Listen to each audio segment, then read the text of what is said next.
Good morning, have A nice day. Okay, നമ്മുടെ exam time ആണ്. എല്ലാവരും ഇത്രയും പെട്ടെന്ന് വേഗം പാരൻസിനെ വേഗം വിളിച്ചെടുത്തിരുത്തി അറേഞ്ച്മെന്റ് പ്രോപ്പർ ആക്കുക. മക്കളെയും പാരൻസിനെയും കൃത്യമായിട്ട് സ്ക്രീനിൽ കാണും. പാരന്റ് നിർബന്ധമായിട്ട് കൂടെ ഉണ്ടായിരിക്കണം. എല്ലാ ബുക്സും മാറ്റി വയ്ക്കുക, എക്സാം ബുക്ക് മാത്രം എടുത്ത് വയ്ക്കുക കേട്ടോ.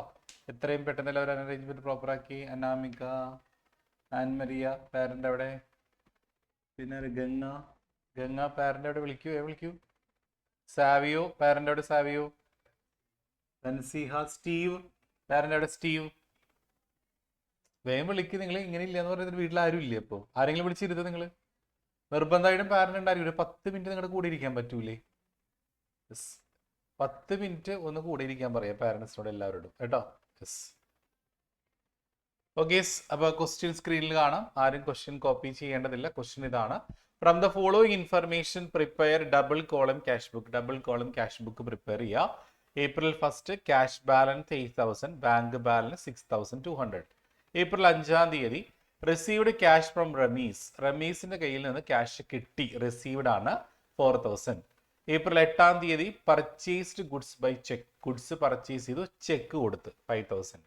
April 18 cash deposited into ബാങ്കിലേക്ക് ക്യാഷ് ഡെപ്പോസിറ്റ് ചെയ്തു, 3,000 rupees. April 20 sold goods for cash, നമ്മൾ സാധനങ്ങൾ ക്യാഷിന് വിറ്റു, 3,000 rupees. April 25 withdraw cash from ബാങ്കിൽ നിന്നും ക്യാഷ് വിഡ്രോ ചെയ്തു, 1,000 rupees. Last April 30 paid salary by cheque, salary കൊടുത്തു പക്ഷെ ചെക്ക് ആയിട്ടാണ് കൊടുത്തിട്ടുള്ളത്, 1,500. ഓക്കെ, അപ്പോൾ ഡബിൾ കോൾ എല്ലാവരും സ്കെയിലൊക്കെ വെച്ച് നല്ല അടിപൊളിയായിട്ട് വരയ്ക്കുക.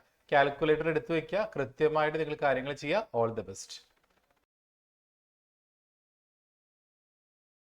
ബ്രോ ഡൗൺ, ക്യാഷില് 8,000, ബാങ്കിൽ 6,200. കറക്റ്റ് ആണെങ്കിൽ 1 മാർക്ക് കൊടുക്കുക. 1 മാർക്ക് ഓരോന്നിനും ടിക്ക് ഇട്ടിട്ട് 1 മാർക്ക് അങ്ങനെ ഇട്ട് കൊടുക്കുക കേട്ടോ.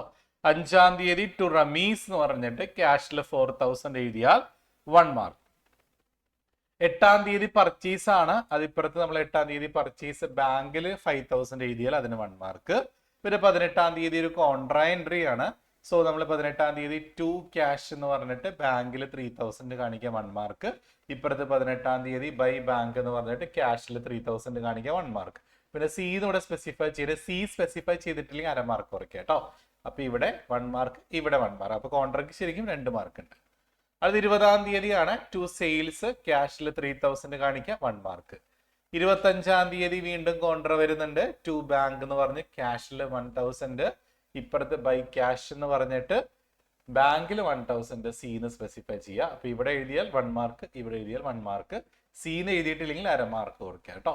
ഈ 30 ബൈ സാലറി ആണ്, അത് ചെക്ക് ആയിട്ടാണ് കൊടുത്തത്. സോ നമ്മൾ ബാങ്ക് കോളത്തിൽ 1,500 കാണിക്കുക, കറക്റ്റ് ആണെങ്കിൽ 1 മാർക്ക്. ബാലൻസ് ചെയ്യാൻ 1 മാർക്ക്. അപ്പോൾ ഓരോന്നിനും ഓരോ മാർക്ക് വെച്ചാണ് 1, 2, 3, 4, 5, 6, 7, 8, 9, 10. അങ്ങനെ 10 മാർക്കാണ്. ഇതിൽ 2ന്നും ബൈന്നും എഴുതിയിട്ടില്ലെങ്കിൽ മാർക്കൊന്നും കുറയ്ക്കണ്ട, ഫുൾ മാർക്ക് കൊടുക്കാം. അതുപോലെ ബാലൻസ് ക്യാരി ഡൗൺ കറക്റ്റ് ആയിരിക്കണം, അതിന് 1 മാർക്ക് ഉണ്ട്. അത് ബ്രോ ഡൗൺ ചെയ്യണം നിർബന്ധമില്ല. ഇനി അത് ചെയ്തിട്ടില്ല എന്ന് കരുതിയിട്ട് മാർക്കൊന്നും കുറയ്ക്കണ്ട. ഓക്കെ, അപ്പൊ 2 എന്നോ ബൈ എന്നോ എഴുതിയിട്ടില്ലെങ്കിൽ മാർക്ക് കുറയ്ക്കണ്ട. ബാലൻസ് ബ്രോ ഡൗൺ എന്ന് പറഞ്ഞ് എഴുതിയിട്ടില്ലെങ്കിൽ മാർക്ക് കുറയ്ക്കേണ്ട. ഓക്കെ, ബാക്കിയെല്ലാം പ്രോപ്പർ ആയിട്ട് ചെയ്തിട്ടുണ്ടെങ്കിൽ, ആൻസർ കറക്റ്റ് ആണെങ്കിൽ ഫുൾ മാർക്ക് നിങ്ങൾക്ക് കൊടുക്കാം. ഓക്കെ, അപ്പോൾ ഓരോന്നിനും ഓരോ മാർക്ക് വെച്ച് 10 ഐറ്റത്തിന് 10 മാർക്കാണ്. ഒന്ന് മാർക്ക് ടോട്ടൽ ചെയ്യുക. മാർക്ക് ഒന്ന് വേഗം ടോട്ടൽ ചെയ്യുക. പാരൻസിനെ കൊണ്ട് സൈൻ ചെയ്യിക്കുക.